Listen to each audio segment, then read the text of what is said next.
través de todos los medios de comunicación llevar la palabra de Dios a todos ustedes que están sintonizándonos. Y vamos a titular la conferencia que voy a compartir en dos partes, en esta y en la que sigue, con el título Un mundo en el abismo. Un mundo en el abismo. Un mundo que está a punto de naufragar. No cabe duda que en estos últimos días hemos visto acontecimientos que han sacudido a las naciones. Acabo de grabar un reportaje especial, los invito a que lo vean en nuestras páginas redes sociales, titulado Afganistán, donde comparto por cerca de media hora, 35 minutos, lo que está sucediendo en Afganistán, pero más importante que eso, las repercusiones globales que se vienen como consecuencia de lo que acaba de suceder.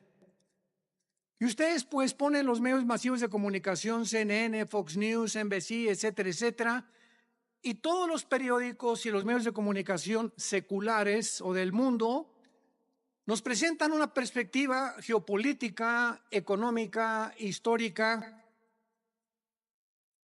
pero no bíblica. Y cuando nosotros nos damos cuenta que estos acontecimientos se están desarrollando, corroborando, confirmando que verdaderamente la Biblia es ahorita la luz del mundo, siempre lo ha sido. Pero mientras más oscuro esté el mundo, más oportunidad tenemos nosotros de alumbrar.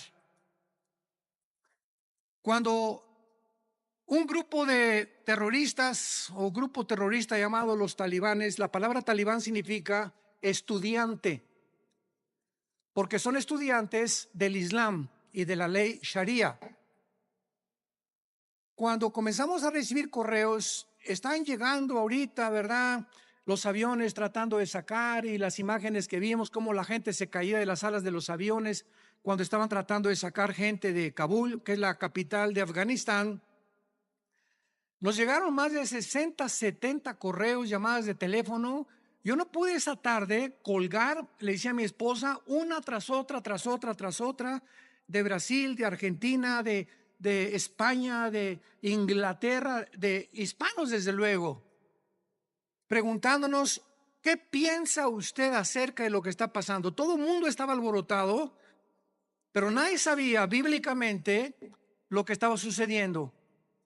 Me puse a orar e inmediatamente comencé a tratar de recopilar la información que yo podía reunir para dar una conferencia al otro día, un reportaje especial para que pudiéramos los cristianos principalmente darnos cuenta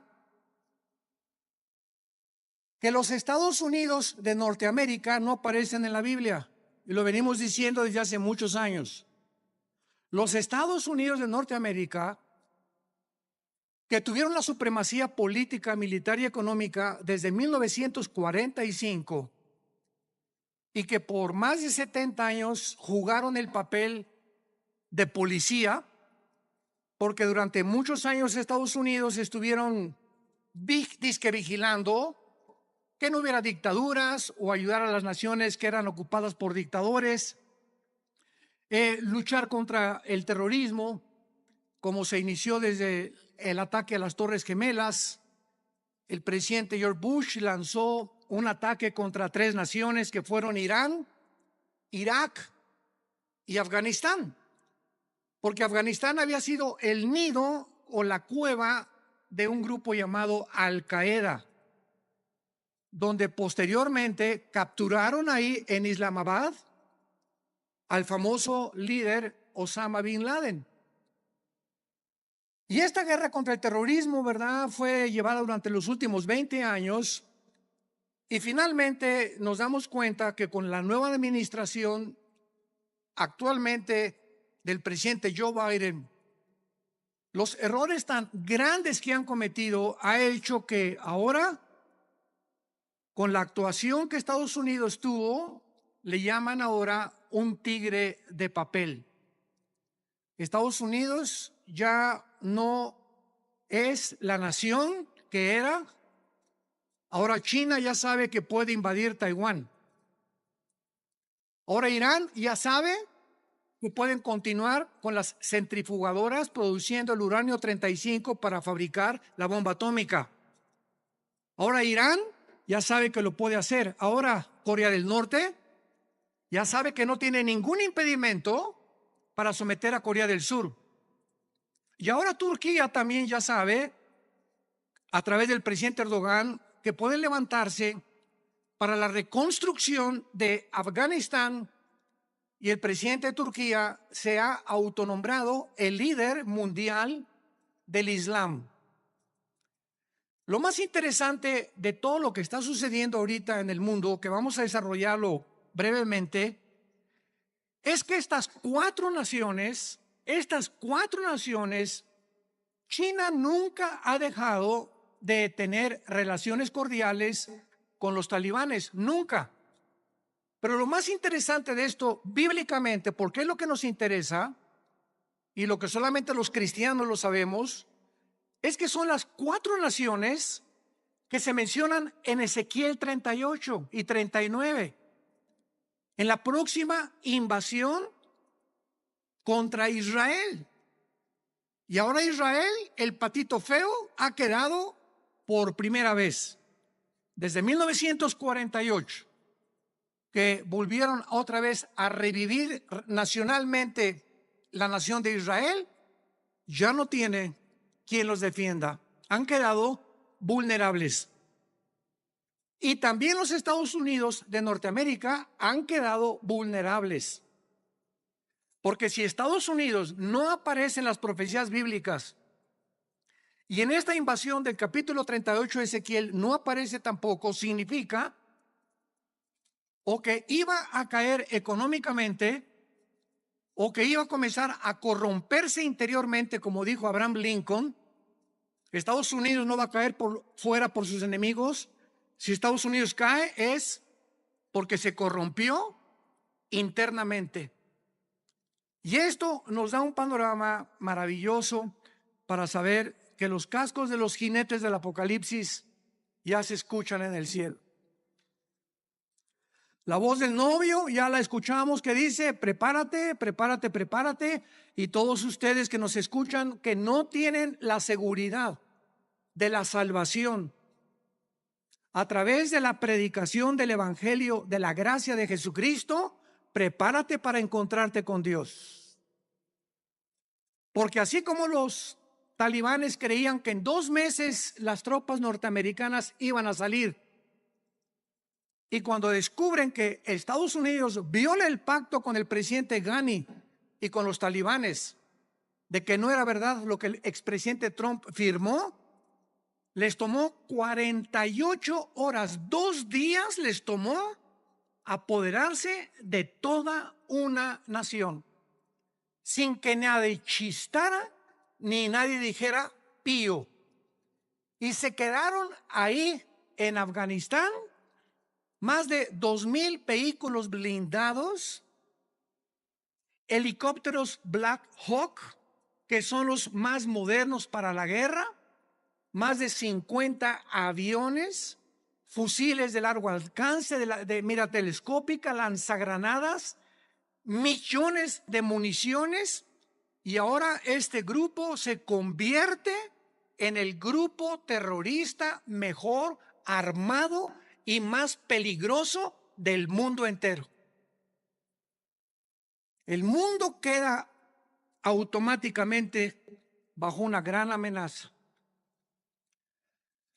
Pero estas 4 naciones, China, Rusia, Irán e Irak, forman parte de la invasión en Ezequiel 38.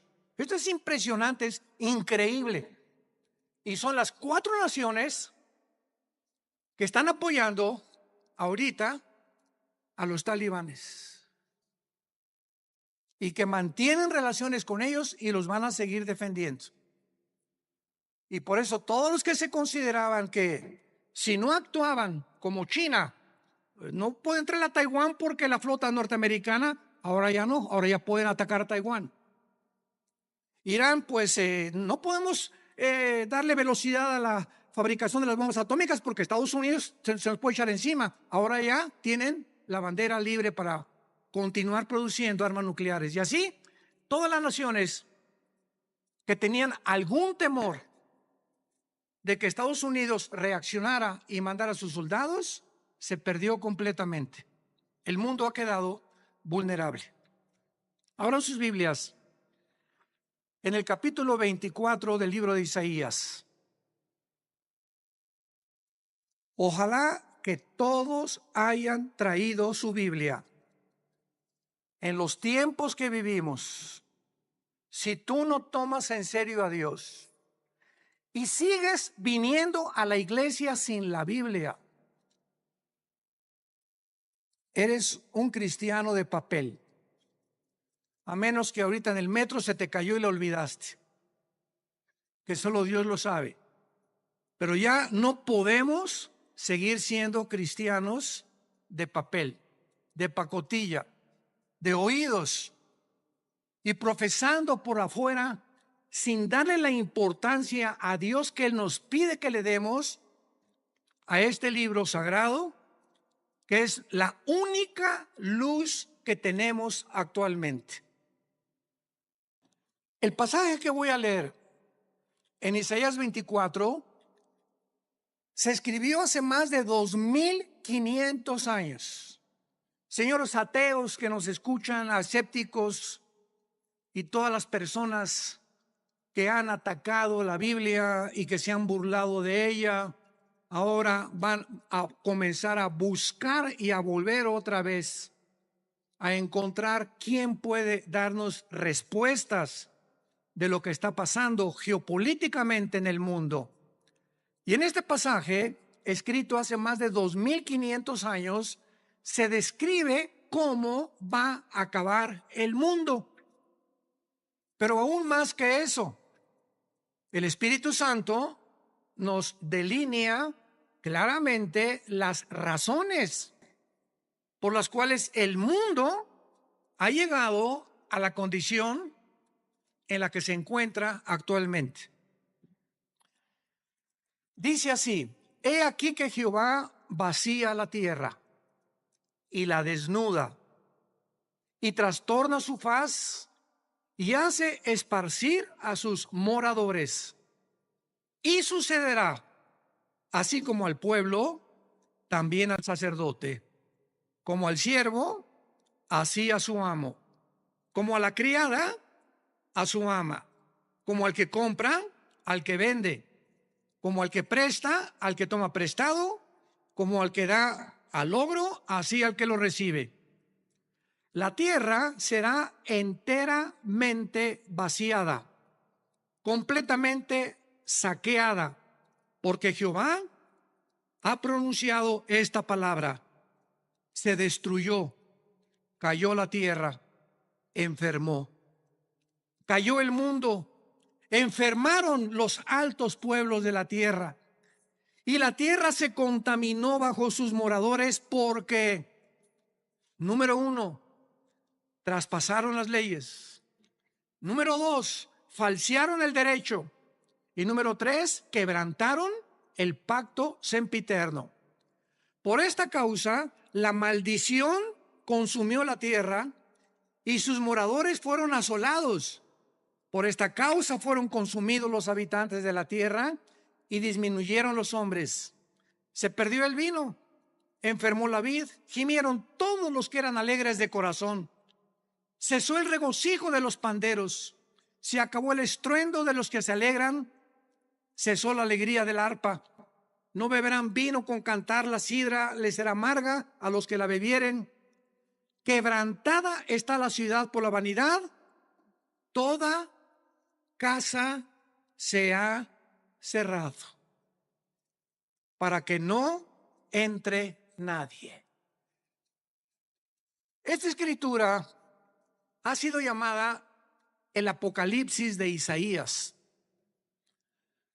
Porque después de que Isaías profetiza en este libro el juicio contra 11 naciones, el Señor ahora anuncia el juicio final contra el mundo entero.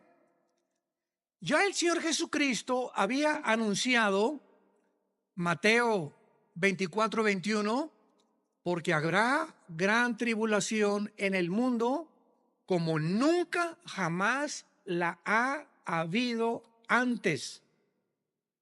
En Lucas 21 escribe estas palabras el evangelista Lucas, versículo 25: habrá señales en el sol, en la luna, en las estrellas, y en la tierra angustia de las gentes, confundidas a causa del bramido del mar y de las olas, desfalleciendo los hombres por el temor y la expectación de las cosas que sobrevendrán en la tierra, porque las potencias de los cielos serán conmovidas.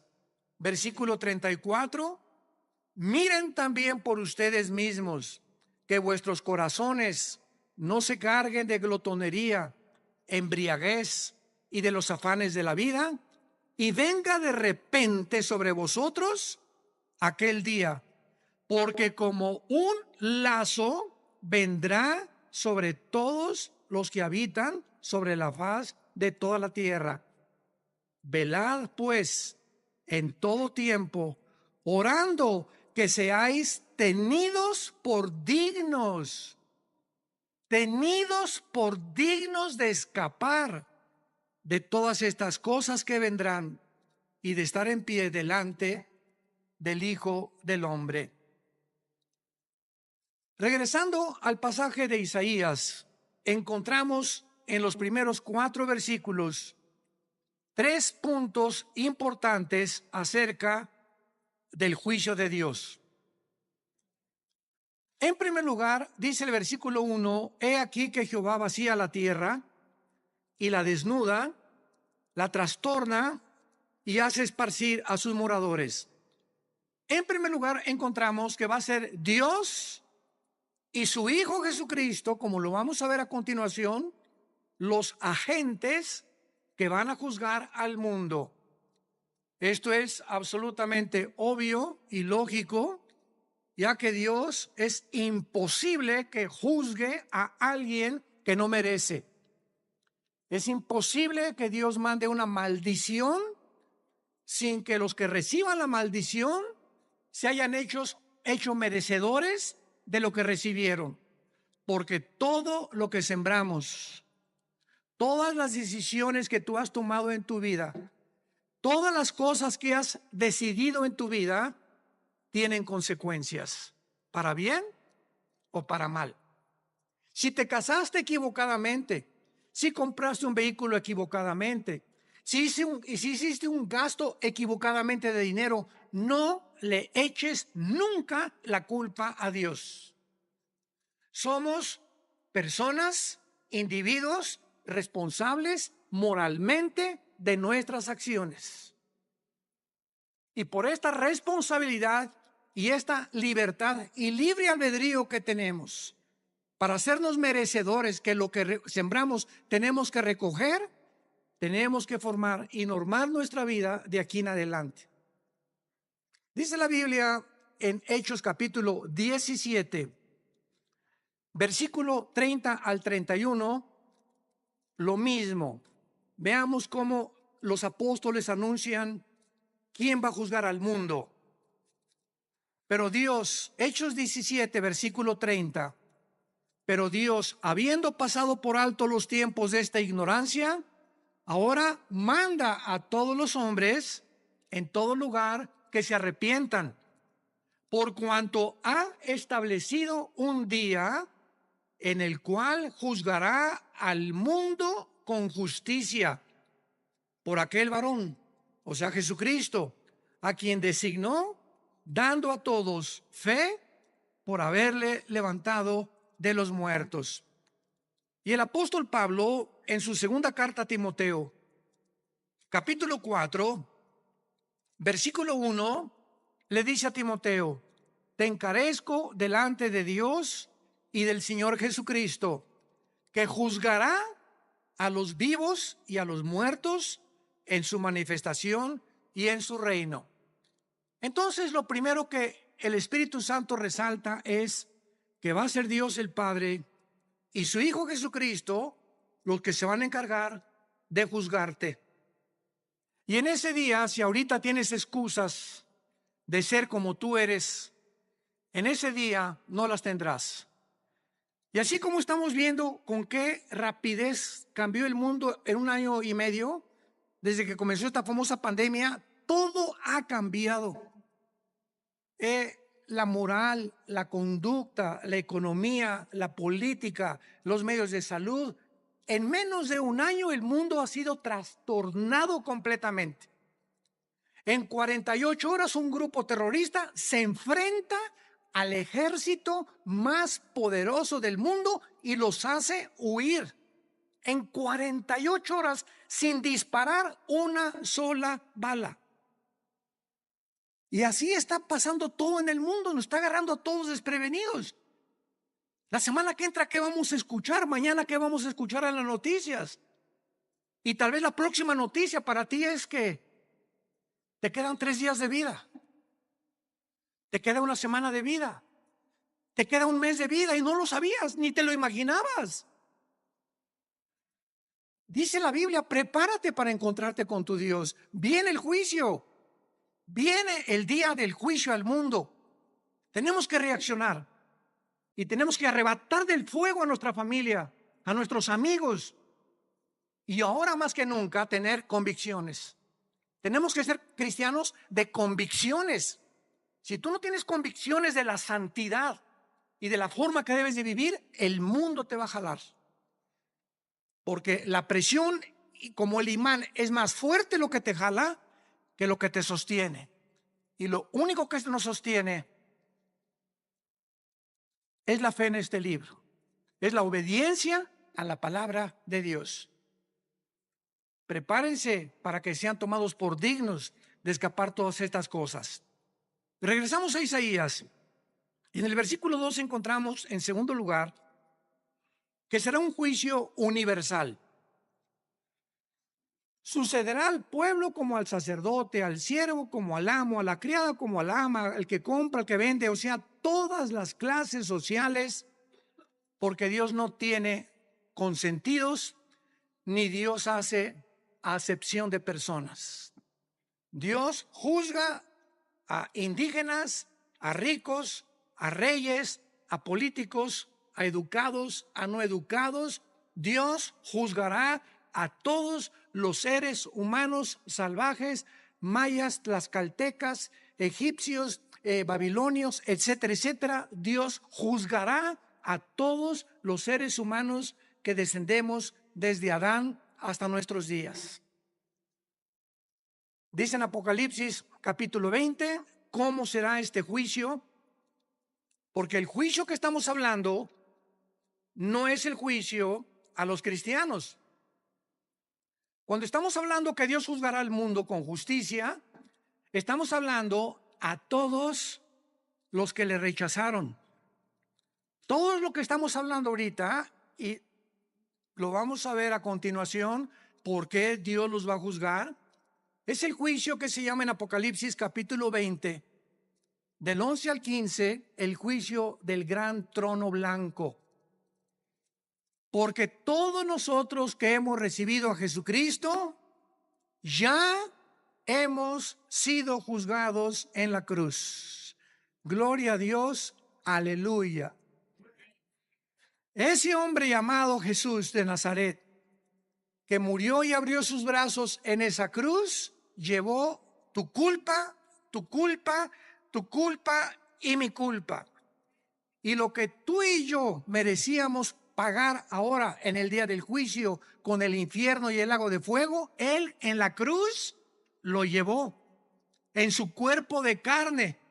El que no conoció pecado, por nosotros se hizo pecado, para que nosotros, pecadores, inmundos, cochinos, sucios, fuésemos hechos la justicia de Dios en Él. Y Dios muestra su amor para con nosotros en que siendo pecadores y en la condición en la que yo me encontraba, hace 46 años que yo recibí a Cristo, y en la condición en la que tú te encontrabas, así de cochinos y de sucios, sin ninguna esperanza, Dios me dice que me amaba y que me aceptaba si aceptaba yo el sacrificio de su Hijo en la cruz. Y que desde ese momento borraba todos mis pecados del pasado, pero como si jamás los hubiera yo cometido. Esto se llama gracia. Porque no lo merecíamos. ¿Qué es la gracia? Un favor que no merecemos. Hace algunos años, en la década de los 80s, íbamos cada 15 días a Santa Marta Catitla, a la penitenciaría de los hombres y también a la cárcel de mujeres. En aquel tiempo estaba de jefe de la policía el general Arturo Durazo. Dios nos dio gracia con él y me recogían en un patio en helicóptero y me llevaban a Santa Marta Catitla. Ahí aterrizaba yo con un helicóptero de la policía y juntaban a todos los presos para que les predicáramos el evangelio.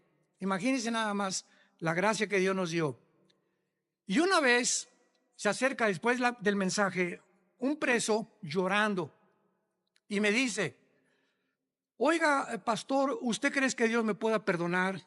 Yo había predicado sobre el hijo pródigo en esa tarde, eran como las 5:30, 6 de la tarde.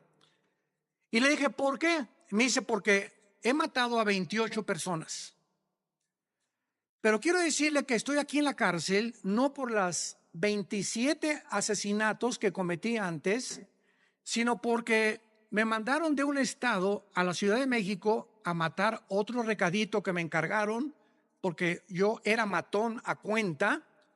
Y en el periférico saqué la 38 y maté a esa persona que me encargaron matar, y la policía me agarró y estoy aquí por un crimen para pagar 15 años. Pero yo debo 27 vidas más. ¿Y saben lo que le contesté? La sangre de Cristo perdona todos tus pecados. Él no lo podía creer. Quiere decir que si yo acepto a Cristo ahorita y lo reconozco como mi Salvador, todos esos crímenes no voy a pagar por ellos. Y le dije, amén. Y otro que estaba atrás dice, ay, sí, ¿verdad? Qué bueno. Ahora sí, de repente. Y le dije, porque es gracia. Esa es la gracia, ese es el mensaje del evangelio, de la gracia de Dios. Que Dios te perdona siendo inmundo y pecador. Porque nadie merece irse al cielo, nadie merece el perdón. Dios nos lo da en su amor en la cruz. Esta palabra gracia no aparece en ninguna religión. En ninguna religión. Y hay cristianos que todavía no han entendido el significado de la palabra por gracia somos salvos por medio de la fe. Es la fe la que nos da la gracia de Dios. El creer lo que Él hizo en la cruz nos hace, nos abre para que Dios tenga a favor de nosotros, se compadezca de nosotros y nos regale el amor de su Hijo Jesucristo. ¿Qué mensaje tan glorioso tenemos? Yo quiero decirte a ti que nos estás viendo por la televisión y ustedes están aquí presentes. Me puedes decir, yo he abortado 8 niños, llevo 3 divorcios, he matado, he adulterado, he hecho aquello. Si tú recibes a Cristo, Dios te perdona. Y en este día del juicio, tú no estarás presente, porque Él pagó por ti y por mí. Y por eso vivimos tan agradecidos, humillados, después de lo que Él hizo en nuestro lugar en esa cruz. Dice Apocalipsis 20, versículo 11, hablando del trono donde estarán todos los que rechazaron este regalo de Dios.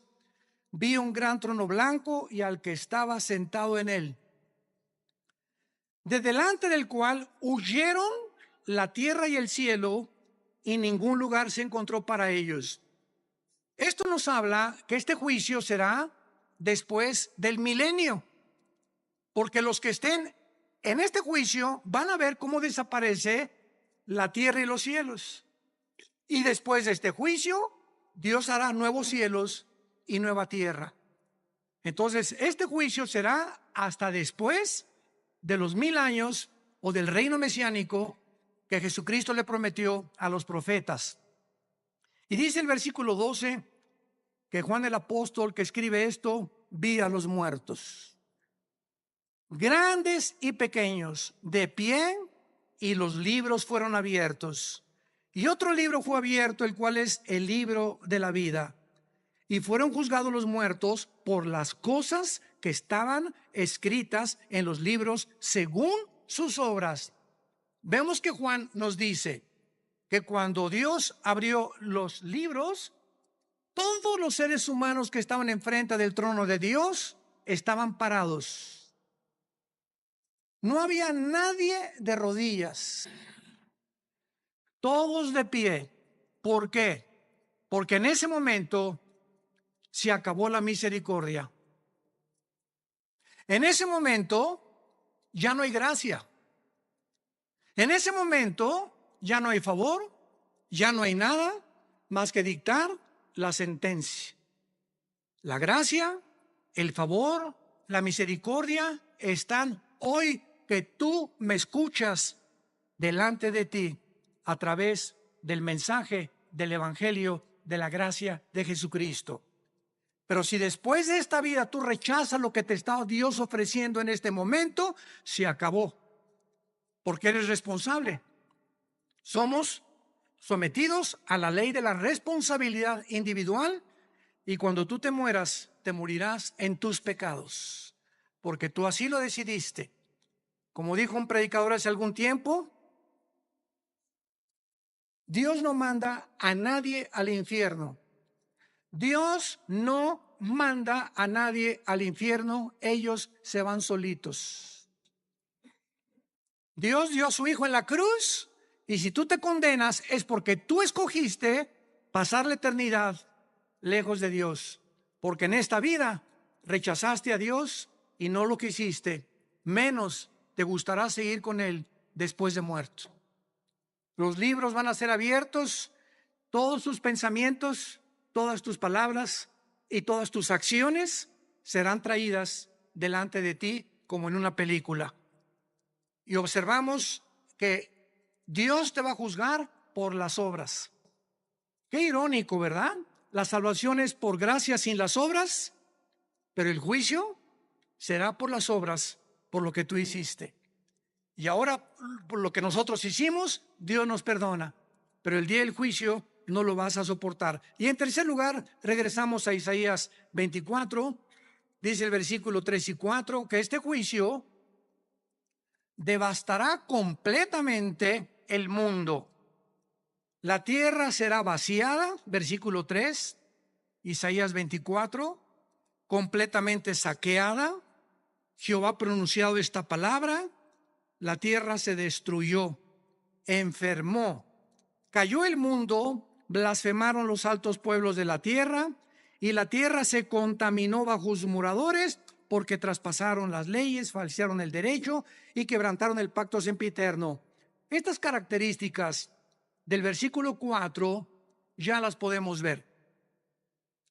¿En qué planeta estamos tú y yo viviendo? En un planeta donde el aire ya está contaminado. Las frutas, las cosechas, la agricultura, los campos están contaminados. El mar inmensamente contaminado. La comida contaminada. Todo a nuestro alrededor es un mundo contaminado. Y lo más interesante que vamos a descubrir a continuación es que ahorita las naciones, el efecto global y el clima, están luchando las naciones por mejorar el clima sin que los líderes de las naciones se den cuenta, porque hay un velo en sus mentes que no pueden entender la realidad de lo que nos rodea. Creen que se debe pues a los hidrocarburos y esto y el otro, que tienen algo que ver. Pero de acuerdo a la Biblia, la contaminación del planeta está asociada con nuestros pecados. Mientras más inmoralidad hay en el mundo y mientras más maldad hay en el mundo, la tierra sufre igualmente que nosotros. Y esto lo podemos ver claramente para confirmarlo cuando Dios creó el paraíso o el huerto del Edén, donde todo era perfecto. ¿Se acuerdan?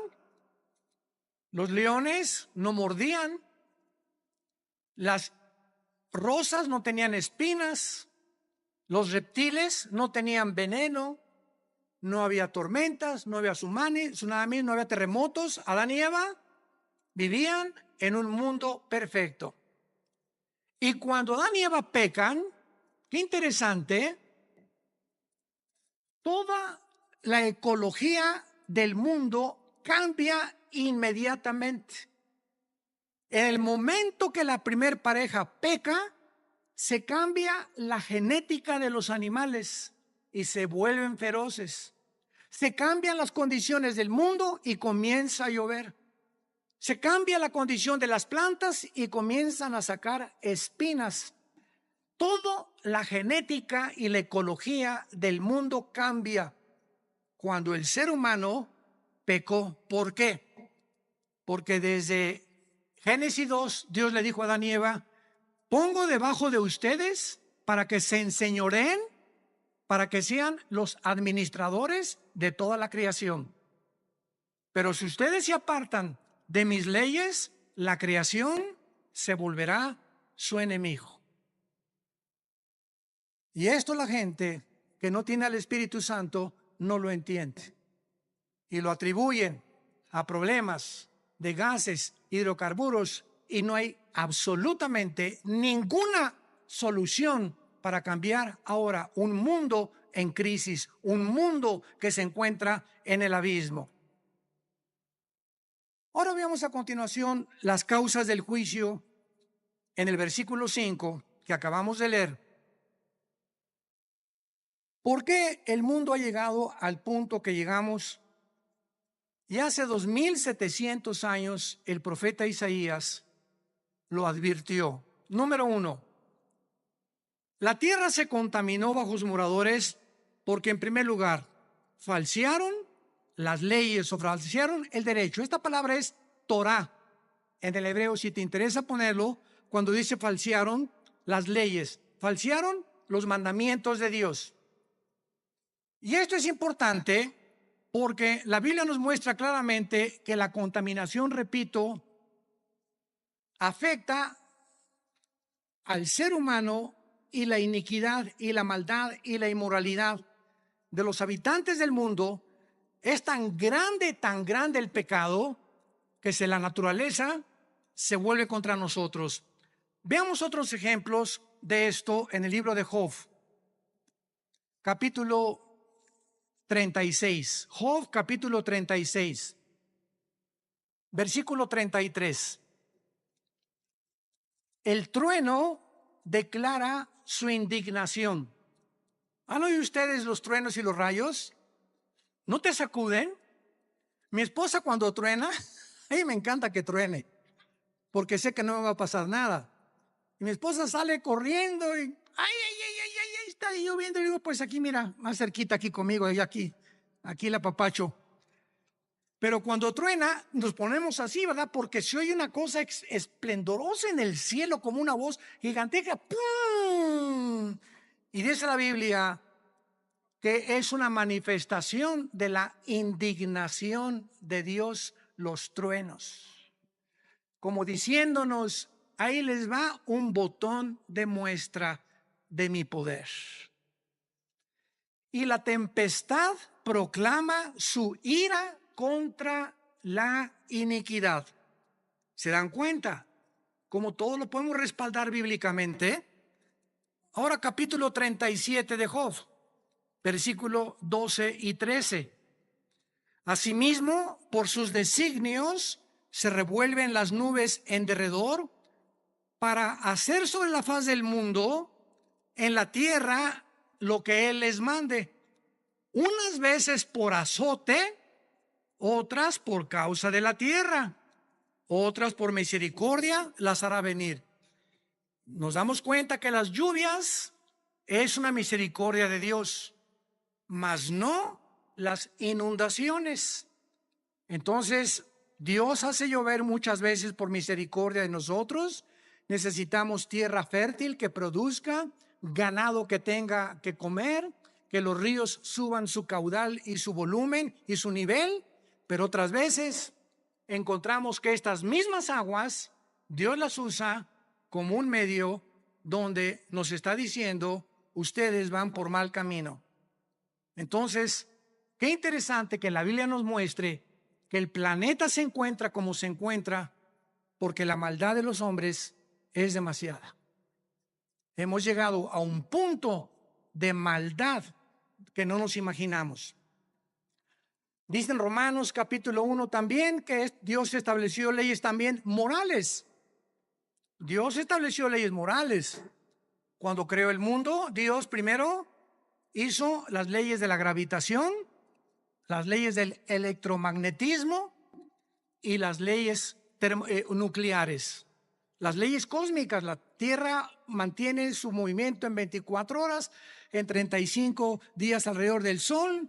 Vemos que la ley de la gravitación actúa las 24 horas del día, pero así, como estamos bajo un universo completamente y lujosamente, admirablemente diseñado por el Creador, gracias, señores científicos que nos escuchan, gracias al orden y el diseño de las leyes existe la ciencia. ¿Por qué existe la astronomía? Porque los astrónomos pueden ver perfectamente bien y predecir un meteoro o esto y el otro, porque el universo está obrando, trabajando metódicamente como un reloj que se le dio cuerda. ¿Por qué existen las leyes? La primera y la segunda ley de la termodinámica, porque todo nos habla que está sujeto a un deterioro, a una oxidación. El Sol pierde toneladas masa cada segundo y gracias a esto se establece que no hay evolución, que la segunda ley de la termodinámica contradice la ley de la evolución. En lugar de que estemos evolucionando, vamos de arriba hacia abajo. No vamos mejorando. Ya se profetizó hace 2000, la tierra iba cada día a deteriorarse más y el carácter de los seres humanos iba a llegar a comportarse más bajo que el de los animales. Traspasamos las leyes, dice Romanos capítulo 1, versículo 21. Pues habiendo conocido a Dios, no le glorificaron como a Dios, ni le dieron gracias, sino que se envanecieron en sus razonamientos, y su necio corazón fue entenebrecido. Profesando ser sabios, se hicieron necios, y cambiaron la gloria de Dios incorruptible en semejanza de imagen de hombre corruptible, de aves, de cuadrúpedos y de reptiles, por lo cual Dios los entregó a la inmundicia en la concupiscencia de sus corazones, de modo que deshonraron entre sí sus propios cuerpos, cambiaron la verdad de Dios por la mentira, honrando y dando culto a las criaturas antes que al Creador, el cual es bendito por los siglos. Por esto Dios los entregó a pasiones vergonzosas. Aún sus mujeres cambiaron el uso natural por el que es contra naturaleza. Y los hombres igualmente, dejando el uso natural de la mujer, se encendieron en su lascivia unos con otros, cometiendo hechos vergonzosos hombres con hombres y recibiendo en sí mismos la retribución debida a su extravío. Acabo de leer un artículo de uno de los más grandes y prestigiados psiquiatras del siglo XXI, aseverando la siguiente declaración: el 70% de las personas transgénero se quitan la vida.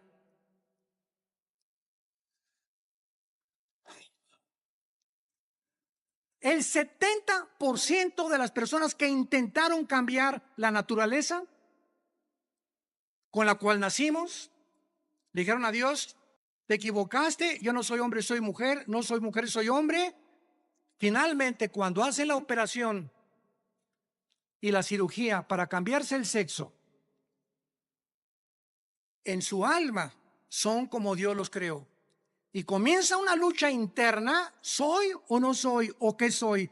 Y la confusión y el conflicto mental llega al grado que prefieren quitarse la vida.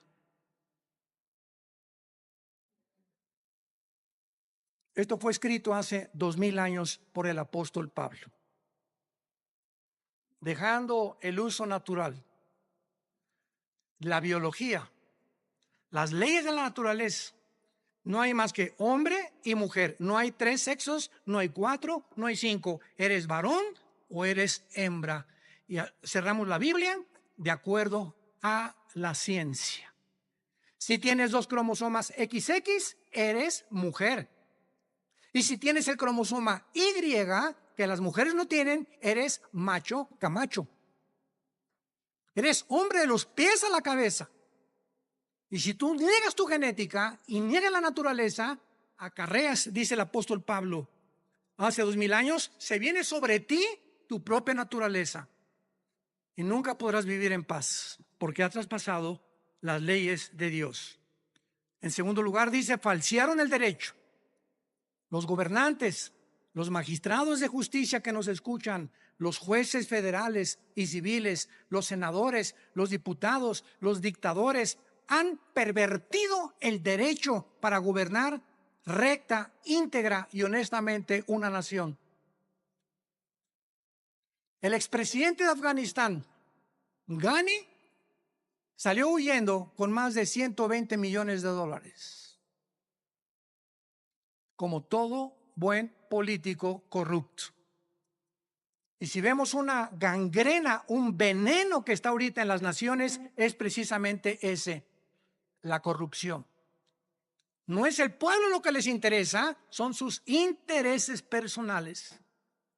Me voy a llevar lo más que puedo del pastel en el poco tiempo que tengo que ejercer mi derecho, antes de que acabe todo. Y finalmente dice la Biblia: quebrantaron el pacto sempiterno. Para terminar, quebrantaron el pacto sempiterno. ¿Cuál es este pacto sempiterno? Veamos el libro de Malaquías, antes de Mateo, para terminar, el último libro de la Biblia, Malaquías capítulo 2, versículo 13, lo que el profeta escribió antes de que iniciara la venida de Jesucristo.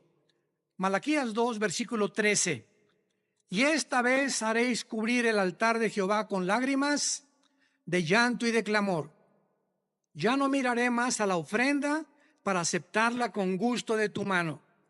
Me dirás: ¿por qué?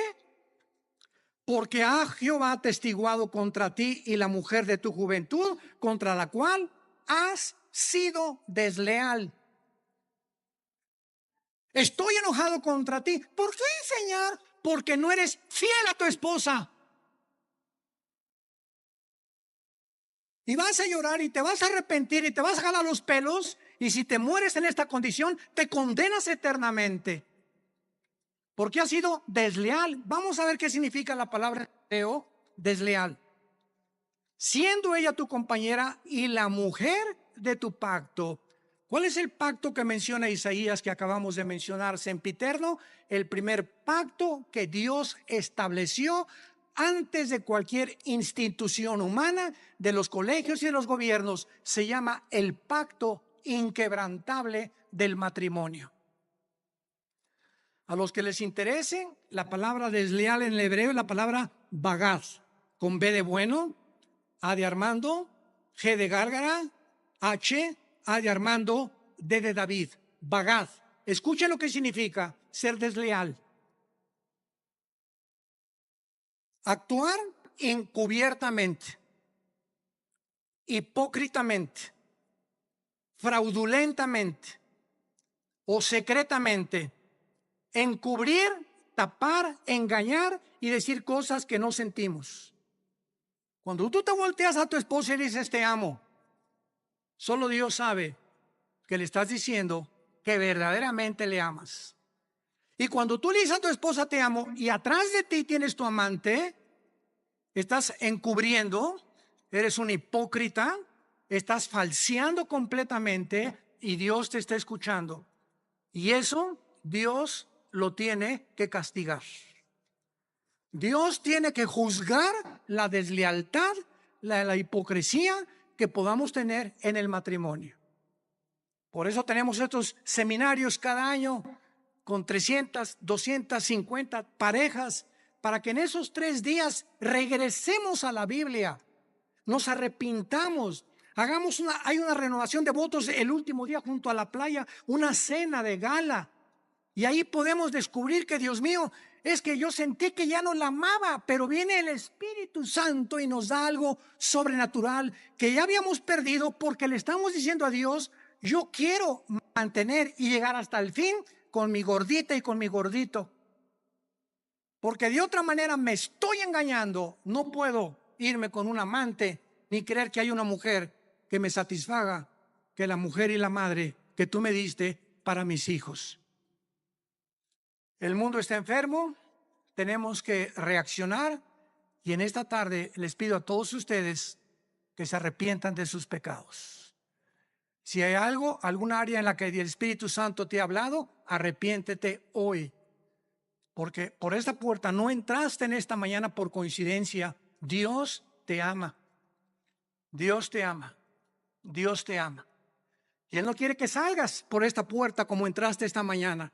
Tú no sabes si ahorita te atropella un coche, no sabes si te da un ataque al corazón, no sabes si te da una embolia cerebral mañana, o si pasado mañana el doctor te dice: las placas no mienten, don Pancho, usted tiene cáncer y tiene 3 meses para vivir.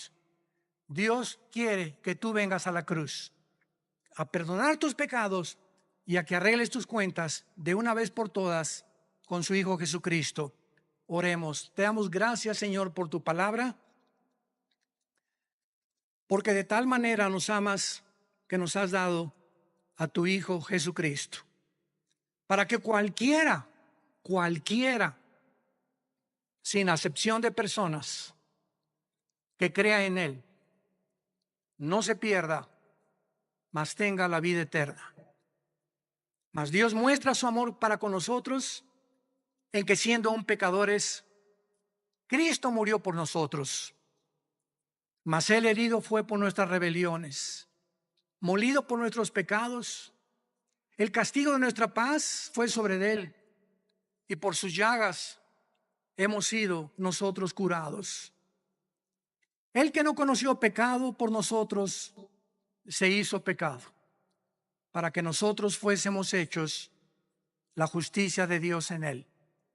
¿Qué tengo que hacer?, me preguntarás en esta mañana, para arreglar mis cuentas para siempre con Dios. La Biblia dice: arrepiéntete.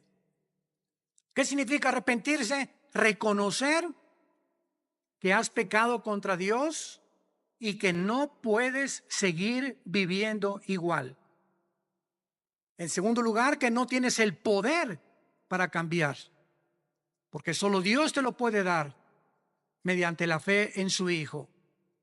En segundo lugar, creer que Cristo en la cruz pagó con su sangre por tus pecados.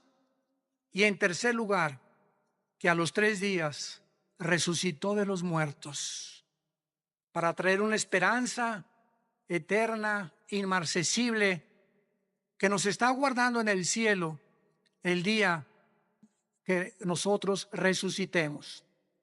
Dile pues: Señor, te pido perdón por mi vida. Lávame con tu sangre preciosa. Te recibo, Jesucristo, en mi corazón como mi Señor y mi Salvador, y te doy las gracias por tan grande amor. Amén. Gracias a Dios por este libro. Es la única, escucha lo que voy a decir, es la única luz. No hay otra luz en el mundo. De los billones de volúmenes de literatura que hay, no hay otra luz.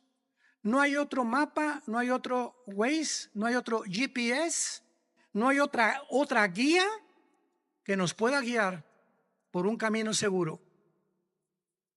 Tu callado nos confirmará y el bien y la misericordia nos seguirá todos los días de su vida. Todos ustedes de aquí para allá que en esta mañana hicieron esta oración, levanten su mano, recibiendo a Cristo, gracias. ¿Alguien más en esta mañana? Gracias, jovencito. ¿Alguien más? ¿Alguien más por acá? ¿Alguien más levantó su mano? Aquí en esta sección del medio, los que en esta mañana hicieron esta oración, levanta tu mano ahí desde tu lugar. Queremos bendecir tu vida. Gracias a Dios. Gracias. Que Dios la bendiga. ¿Alguien más? ¿Alguien más aquí en medio?